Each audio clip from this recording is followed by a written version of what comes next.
I'm Karen, 33 years old, happily married to William, who's also 33, and together we have our precious 3-year-old daughter, Evelyn.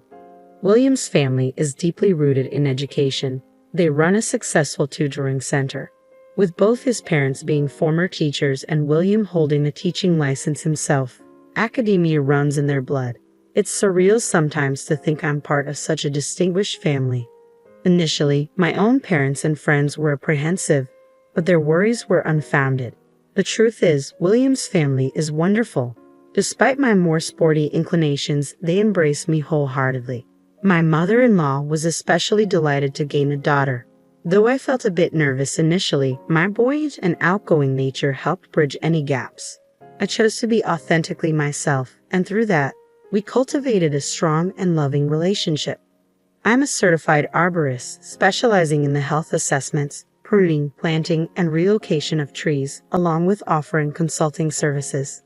Achieving my certification required rigorous study, and even now, in the field, it remains physically demanding. This job demands both brains and brawn, and I take pride in excelling at both. Currently, my husband works as a tutor at his family's tutoring center, though he previously taught elementary school. Our paths first crossed when I visited his school for a consultation on tree care. After the birth of our daughter, I took some time for parental leave, only returning to work last year.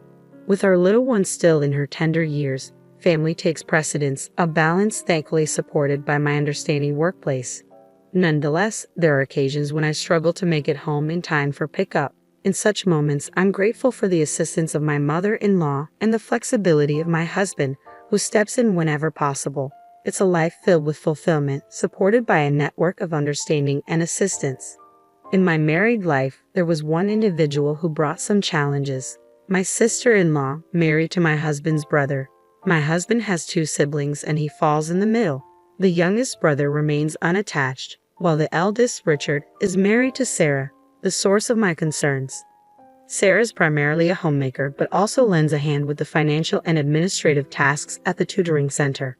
She and Richard have a 5-year-old son, and it appears they're gearing up to enroll him in a private elementary school. The first encounter with Sarah, during a visit to my in-laws, revealed her distinct demeanor. She was petite, impeccably dressed, with neatly styled hair, and her smile was captivating. Yet beneath that exterior, there lay another side to her. It was in the midst of assisting my mother-in-law in the kitchen when Sarah momentarily stepped away. Suddenly, her tone transformed as she confronted me.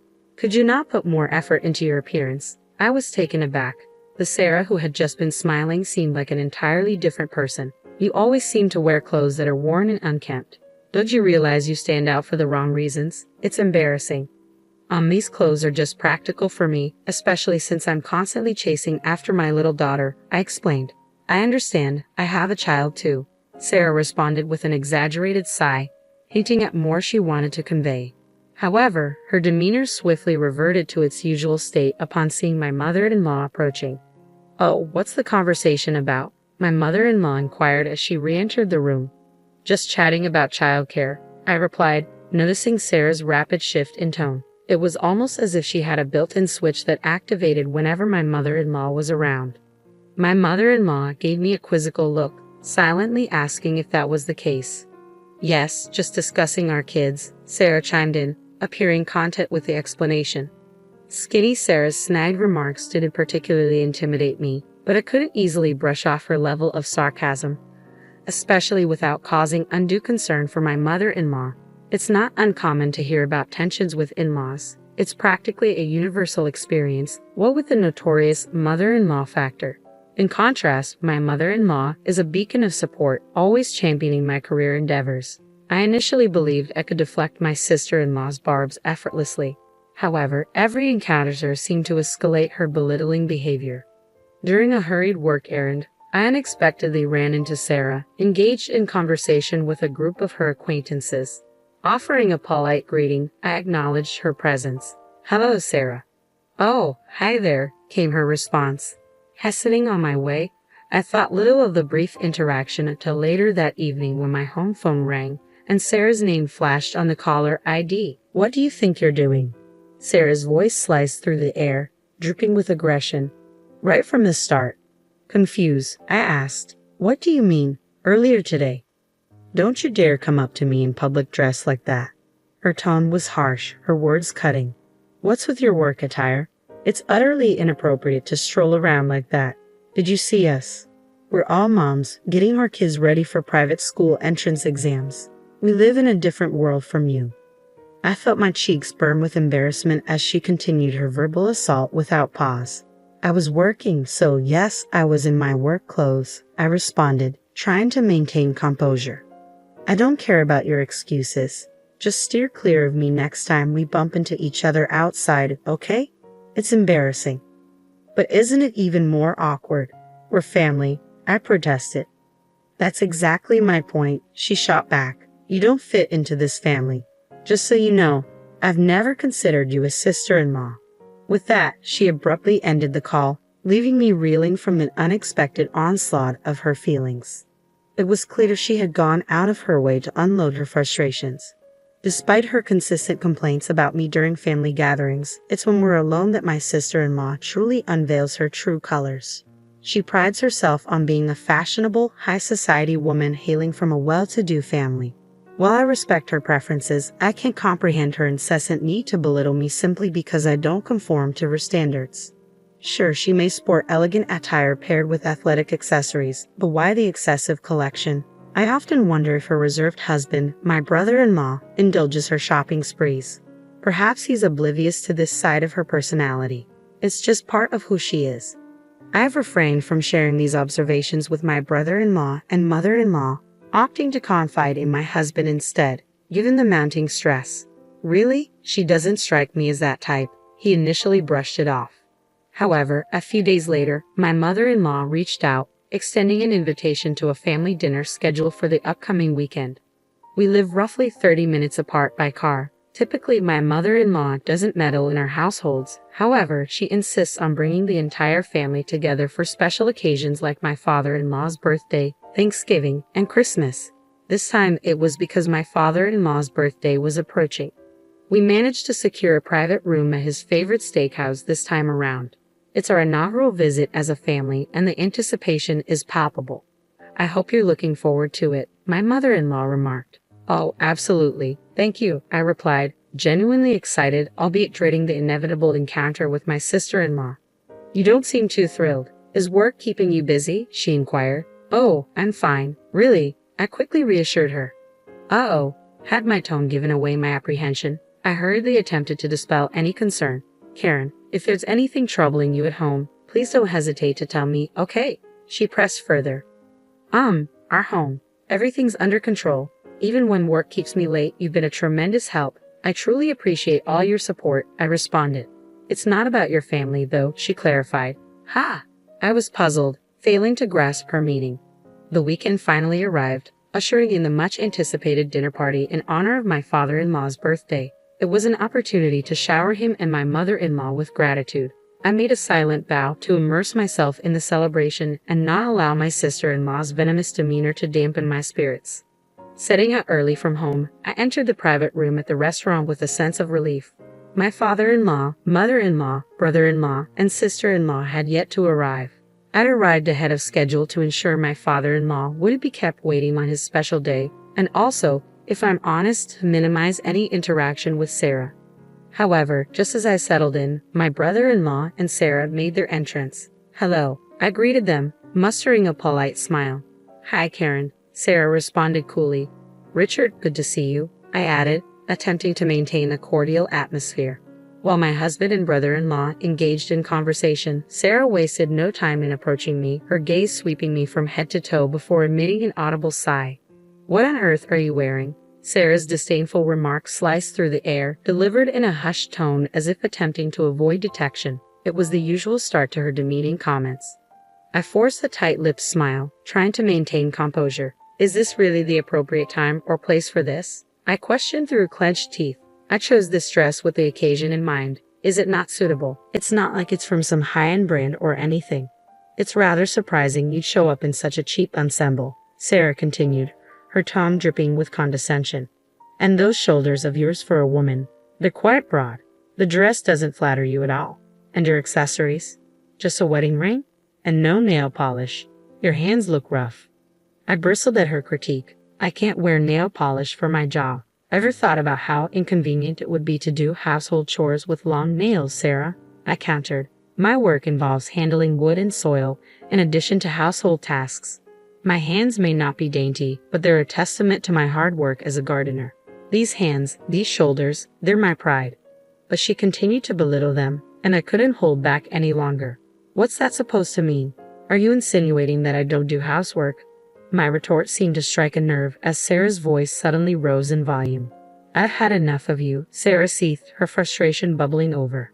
I've tried to extend a helping hand out of kindness, but you never listen. And now you're resisting. It's unbearable to be associated with a rough woman like you. Feeling the weight of her words, Sarah seemed to momentarily lose her grip on reality and the context of the situation. I've made a mistake, she murmured, her anger clouding her judgment. Today is my father-in-law's celebration. Please just leave me alone. Confusion mingled with hurt as I struggled to comprehend her sudden outburst. What? You're the one causing a scene. You're the one who doesn't fit into this family, I retorted, my patience wearing thin. I've already told you I won't dine with someone as uncouth as you. Just go home. Excuse me, I have to go home. This dinner was arranged by my mother-in-law, and the one clearly disrupting it is her. We can address your grievances about me later. Trust me, I have a few things to say to you as well. But for now, I've made up my mind to stand my ground. And you? You don't get to speak to me that way. Didn't you hear me? I said go home. In fact, consider leaving this family. Just as my husband began to approach, responding to Sarah's escalating voice, the door to the private room swung open. It's you who should be leaving, my mother-in-law entered calmly yet assertively. Following her were my father-in-law and their youngest son, John. My mother-in-law gently shut the door behind them, signaling the end of the confrontation. What? Sarah's fiery demeanor seemed to evaporate as she suddenly realized the gravity of the situation. Her mouth opened and closed in disbelief, words failing her momentarily. What's going on? Everyone please, let's sit down, she stammered, attempting to regain control. Despite her soft tone, there was an undeniable authority in my mother-in-law's presence that compelled everyone to comply. It appears we need to address something before we can proceed with the birthday celebration. I apologize for this disruption, my mother-in-law continued, glancing at my father-in-law, who nodded in agreement before turning her attention back to Sarah. Sarah, what exactly did you say to Karen? Even my typically gentle mother-in-law could wield a sharp edge of sarcasm when necessary. Sarah, visibly flustered, attempted to backtrack. Oh, I was just saying how much I'm looking forward to the meal today. Did I mishear something? I thought I heard someone saying leave. Huh? No, it was just a minor disagreement, just a playful banter. Sarah attempted to downplay the situation, still visibly perturbed. I couldn't help but admire her attempt to restore her usual cheerful facade. A disagreement. What sparked it? It appeared you were the one dominating the conversation. Have you been treating Karen like this all along? My mother-in-law's gaze bore into Sarah, her words cutting through the tension like a sharp blade. I wasn't mistreating her. I was merely offering some advice on etiquette and attire as a senior member of this household. Sarah defended herself, though her explanation rang hollow. Everyone should have the freedom to dress as they please as long as it's respectful. Karen's attire wasn't out of place. She simply chose non-branded clothing and kept her makeup and accessories minimal. I thought she should avoid causing embarrassment for you and the rest of us. Enough. My mother-in-law's sudden outburst startled both Sarah and me. The three brothers and my father-in-law were well aware of how formidable my mother-in-law could be when injured, but they remained composed, diverting their attention to the children with picture books and gentle conversation to ease the tension. No, Sarah, it's you who should be feeling embarrassed. I've sensed something amiss between you two, even during gatherings at our home. Initially, I assumed you were engaged in friendly chats, my mother-in-law continued, her tone cutting through the air with precision. Huh? Yes, friendly chats, exactly, Sarah chimed in, her desperation evident in her eyes as she cast a pleading glance my way. However, avoided meeting her gaze. For the record, Karen never once complained about you. She extended kindness, hoping you might eventually change your approach, but instead, you chose to escalate, my mother-in-law asserted, her words carrying a weight of disappointment. Stammering, Sarah attempted to formulate a response, only to be met with my mother-in-law's unwavering scrutiny. And you always dress impeccably with an extensive collection of handbags. My mother-in-law continued, her tone growing sharper. But where does all that money come from? Just as Sarah thought she had regained control of the conversation, an unexpected question left her stunned. That money? It comes from we compensate you for your assistance with the tutoring center's finances, she stammered, her attempt at an explanation faltering. Even if my son has given you permission to use those funds as you see fit, it hardly seems sufficient to account for your lavish purchases of designer clothes and handbags. Well, you see, Sarah began, her voice trailing off as my mother-in-law's pointed inquiry pierced the air. Are you taking advantage of your position overseeing the household finances to fulfill your own desires? My mother-in-law pressed further. What do you mean? Sarah's confusion was palpable, her words stumbling over each other in a desperate attempt to deflect the accusation. I couldn't help but share in her confusion. I, too, had often wondered about the source of their wealth.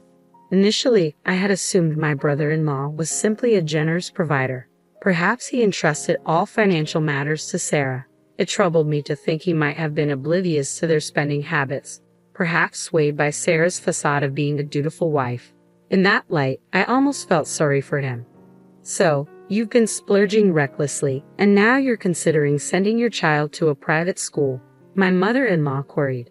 Surely, you've been setting aside funds for their education, haven't you? Well, you're not suggesting we foot the bill, are you? Sarah hesitated, her response tinged with uncertainty. No, not at all, but he's your beloved grandchild after all. It became clear that Sarah had been counting on my father-in-law and mother-in-law's financial support all along. Naturally, we adore our grandchildren. We're prepared to assist them financially if necessary, my mother-in-law affirmed. Really? But only after you're no longer living under our roof? I interjected, taken aback by the implications. What? No, that's not what I meant. I apologize for telling you to leave, Karen, Sarah interjected, addressing me by name for the first time. You'll forgive me, won't you? We're practically sisters, after all. Sisters only as long as you're married to my brother-in-law. My mother-in-law glanced at me, silently encouraging me to continue. Even if it's official, I don't want to consider you family. I don't see you as a sister, I stated firmly. Sarah's response was a startled noise, clearly caught off guard.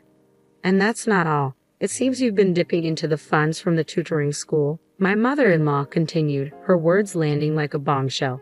Sarah was rendered speechless, her eyes widening in shock. Is that true?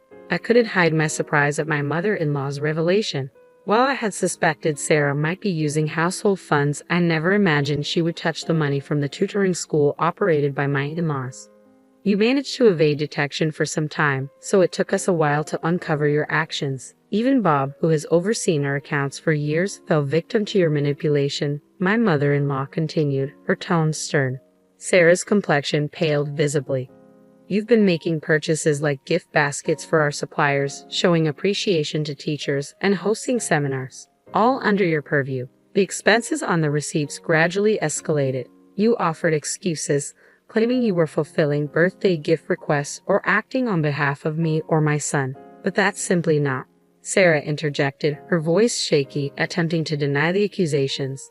You've been purchasing items under false pretenses, mislabeling them as gifts. This is unprecedented, but Bob trusted you as our son's wife. He was informed that you were treating part-time lecturers to lunch, but in reality, you were indulging in tea and dining with your circle of friends, my mother-in-law continued, her disappointment evident in her voice. The suspicious transactions on the receipts began to multiply, and Bob eventually brought his concerns to our attention. Even before that, our son had initiated an inquiry after noticing irregularities, she added, her tone growing increasingly grave. What? You've betrayed the trust of everyone who believed in you. It appears that appearances matter more to you than anything else, my mother-in-law accused. Sarah turned to my brother-in-law, as if pleading for assistance, her voice barely above a whisper. However, he met her gaze with a cold stare, remaining silent. And if all these allegations hold true, I can hardly blame him, my mother-in-law continued, her gaze shifting to me. Karen, on the other hand, is the epitome of selflessness. While she may not prioritize fashion, she consistently places the needs of her family and her profession above her own. You may not take an interest in her work, but being a certified arborist is a remarkable achievement. I have no doubt she worked diligently to attain it. As Sarah sat there, rendered speechless and defeated, my mother-in-law shifted her focus to me. Unintentionally, tears welled up in my eyes at her unexpected words. "I admire her," my mother-in-law began, her voice carrying a tone of genuine respect. "I believe that if she wishes to continue her work, it's our duty to support her. Have you ever witnessed her in action? She's vibrant, unafraid to get her hands dirty or soil her clothes. And yet, you ridicule her." I remained silent, overcome with emotion, while Sarah was unable to muster any retort or defense. She simply hung her head in shame. "While our tutoring school may not boast the grandeur of major corporations, we prioritize our teachers and students, earning their trust," my mother-in-law continued, her words resolute. "We've steadily grown by addressing each student's unique needs and those of their families. What truly matters are the people and their hearts. It's you who doesn't belong here. It's you who should leave." My mother-in-law's decisive stance left an indelible impression on me. Sarah, who had meticulously crafted an image of a flawless, sophisticated wife, was abruptly ousted from her affluent family. Despite attempts at reconciliation from my brother-in-law, Sarah's refusal to acknowledge her misdeeds and her simmering anger led to the serving of divorce papers. With the truth of her embezzlement exposed, Sarah's hopes for compensation vanished, leaving her with nothing. Meanwhile, my brother-in-law, supported by our father-in-law and mother-in-law, vowed to maintain stability for their son. Sarah, who habitually prioritized her own desires, would vent her frustrations onto her son when things didn't go her way. Yet the young boy remained resolute, finding solace in the reassurances of his father and grandparents. Although Sarah had insisted on sending him to a private elementary school against his wishes, he now enjoys carefree days spent playing with our daughter, free from the pressures of forced academics. Naturally, my husband and I are eager to offer our support in any way possible. During a relaxed day spent at my in-laws' home, my mother-in-law approached me with a heartfelt apology. "I deeply regret any discomfort we may have caused you. We should have been more observant," she expressed sincerely.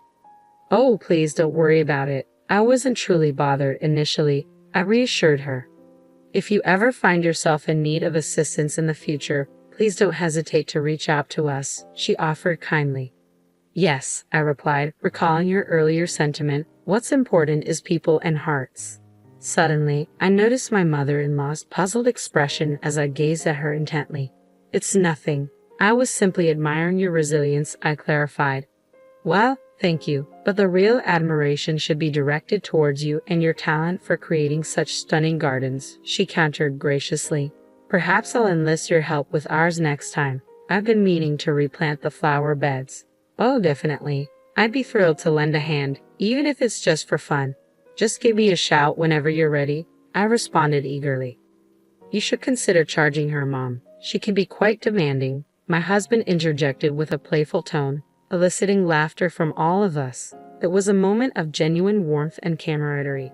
"Value people, cherish hearts." Those words echoed in my mind, leaving a lasting impression. As I looked around at my beloved family, I made a silent vow to treasure these moments and to prioritize laughter and joy in our future together.